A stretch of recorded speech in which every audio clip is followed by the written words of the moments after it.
Okay, changing the rear windshield wiper blade on a 2013 Kia Soul.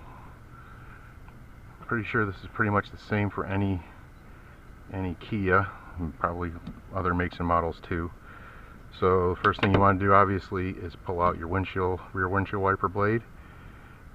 What you want to do is separate. There's a clip here and then there's a hook here.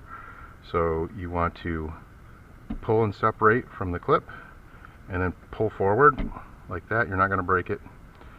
There's a little tube in there that this hook right here carries on, and this is what it catches on here. There's a little catch right there. Break out your new, this in particular is a Bosch H281.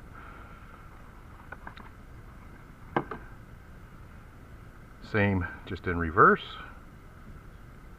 You push it over and you put that, you got to get this little deal right in here all the way.